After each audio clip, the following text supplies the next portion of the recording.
Boop. Happy Monday. Today is Monday, July the 5th, 2021. Today's daily Bible readings come to us from Psalm 21, 2 Samuel 5, 1 through 10, 2 Corinthians 11, 16 through 33.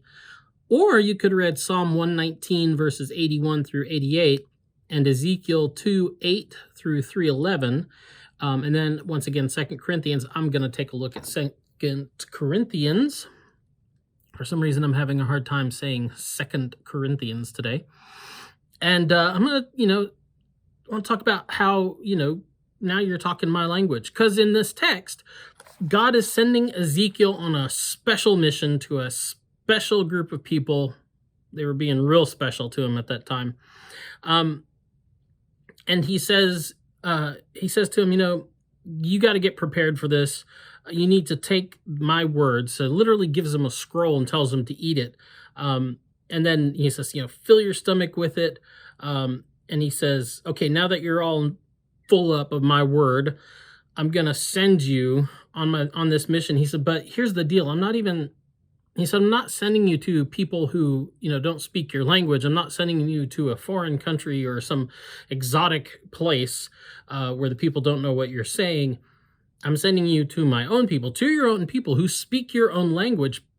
But God's like, it might be better if I sent you to a group of foreign people, to a faraway place, because you would speak to them my word, and they would actually listen, and they would actually probably repent, because he knows what's going to happen.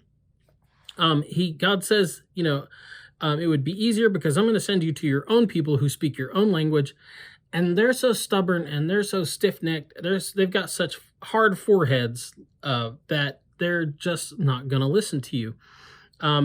Think about what happens in the book of Jonah, right? That prophet Jonah is sent to Nineveh, and Jonah doesn't even do a good job. He just really doesn't even try that hard to do his job.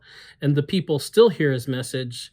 They still repent, and God's like, I'm going to send you to your own people, and they're going to hear my word, and they're not going to do anything. They're not going to hear anything.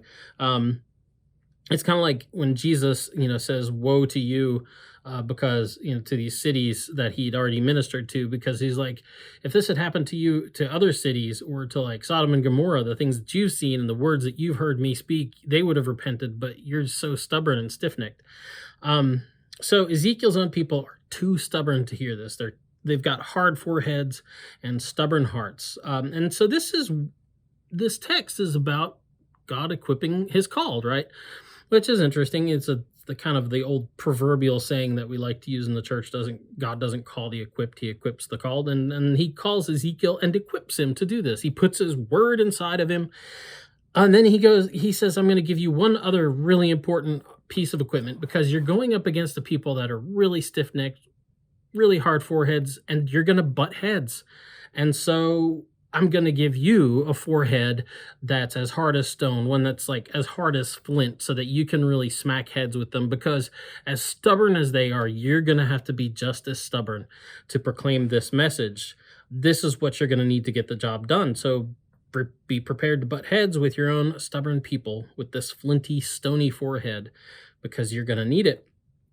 And that brings to mind, if your pastor is following the Revised Lectionary and you went to church yesterday, you probably heard the text from Mark 6, 1 through 13, which is where, you get Jesus naming Simon this new name.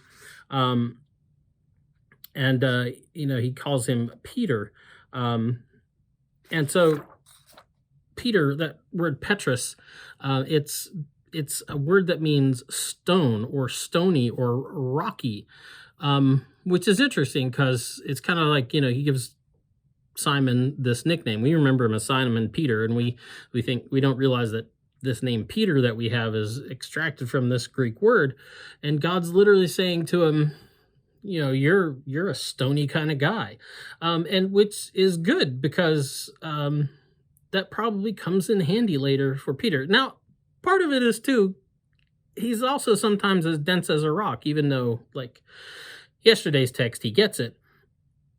But it kind of makes you look at Jesus' naming of Simon to be Peter in a new light. You know, we understand he says, you know, I name you Peter, and upon this rock I will build my church. And we're like, oh yes, it's like a strong foundation stone. Well, Christ is the foundation stone. But Simon, named Peter, named Rocky, he's this, if you think about him, if you read up on him in the Bible, he's this really kind of unmoving, unyielding guy in the face of conflict. He tends to go into a fight head first. He's just stubborn. He's probably as stubborn as the people that Christ is sending him to. Just like Ezekiel had to be as stubborn as the people that God was sending him to. So might be in today's text that we're realizing that a stubborn world needs people of a stubborn faith. Anyway, that's the DBR for today. We'll be back tomorrow. Get out, enjoy the day. We'll talk to you later. Boop.